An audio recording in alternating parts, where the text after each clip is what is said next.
Hi, welcome to the series of short videos Religion Matters Why?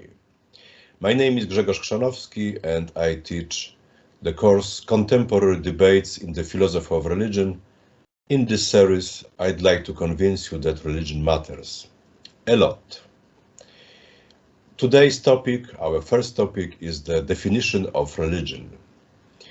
A few years ago, I met a student who declared to be adherent of the Church of Flying Spaghetti Monster. And I almost sure that he was provoking me, and we both understood well that Church of Flying Spaghetti Monster was not the true religion, but a parody of religion.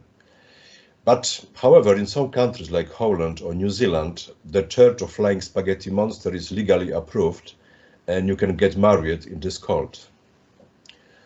So this example shows us and showed me at that time the importance of the definition of religion.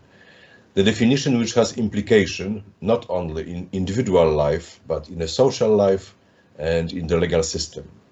Can we define the religion? Can we find a universal definition of religion? One of the main problems we met when trying to define religion is the plurality of faith and plurality of concepts of ultimate reality. For instance, we have monotheistic religions, also called prophetic religions, like Judaism, Christianity, and Islam, and we have also Eastern religions, like Hinduism and Buddhism. In the first group, we have a personal concept of deity, whilst in the second group, there is not a personal God as ultimate reality. Ultimate reality is non-personal absolute, like Brahman in Hinduism and Shunyata, emptiness, in Mahayana Buddhism. And there is a debate among specialists whether there is at all possible to create a universal definition of religion when we see such a different systems, such a different sets of beliefs. But I think that one very interesting, indeed ingenious idea is based upon the concept of family resemblance, which was described by Ludwig Wittgenstein in his book Philosophical Investigations. At a given moment in his book, Wittgenstein is trying to define games, and he is using the expression family resemblance. And let me now share the screen in order to show you my presentation. The quote from Ludwig Wittgenstein: religion matters, why? And we have Wittgenstein.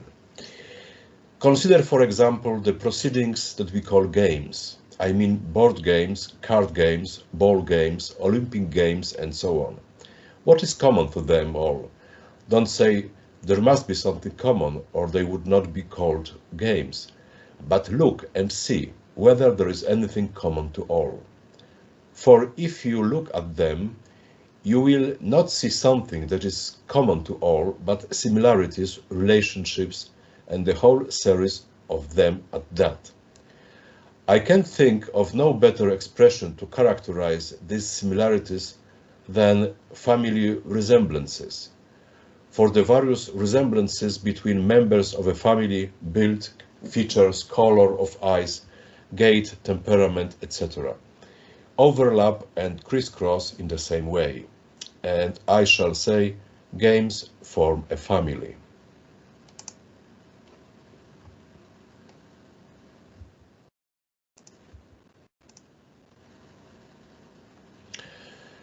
Well, following the idea of Wittgenstein, we can say with some contemporary philosophers of religion, especially analytic philosophy of religion, religions form a family.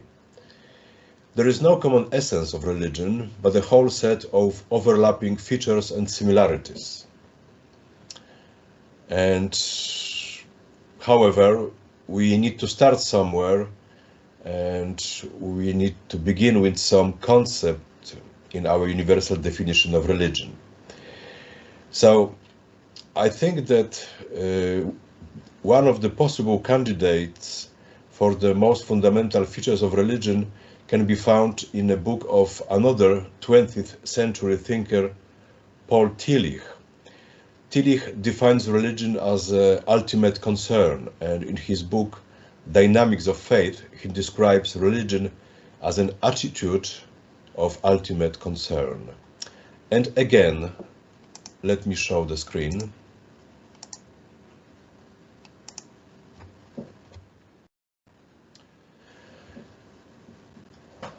Here is the quote from Dynamics of Faith by Paul Tillich.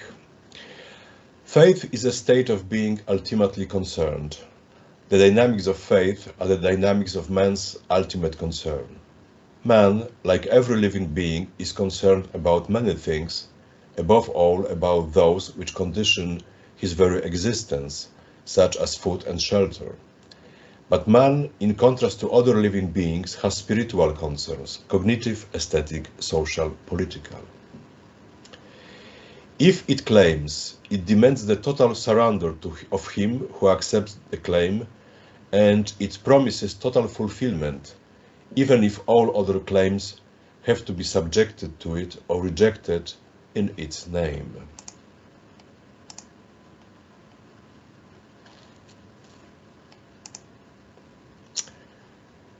So, different values can be chosen by people to be the ultimate concern, not only religious values, but also such values as self-accomplishment and success in life, or some ideologies like nationalism or fascism, which according to Tillich can be called quasi-religions, because they are similar to religion in many aspects. But what is characteristic of religion as the ultimate concern is the fact that it demands total obedience and promises total fulfillment in life. However, for the religious man, only absolute, only something divine can be a proper candidate for the highest value. It was expressed already in Old Testament, "You shall love the Lord your God with all your heart, with all your soul, and with all your might." Otherwise, you can say, if any other idea would be chosen for the highest value, in return for your total obedience, you will receive existential disappointment and despair. You have dedicated your life to a false absolute. The definition of Tillich has also this advantage that is proving that religion is something serious, something important and significant.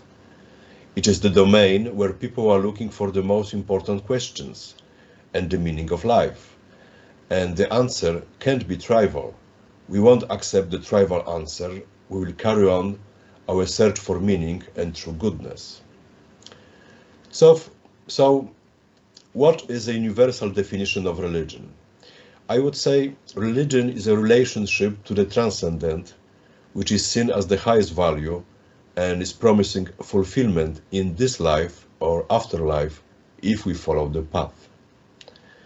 And I hope now you see that it is very important to have adequate universal definition of religion. That's all for today. Our next topic will be no salvation outside the church. Really? And why? See you next time. Thank you. Bye-bye.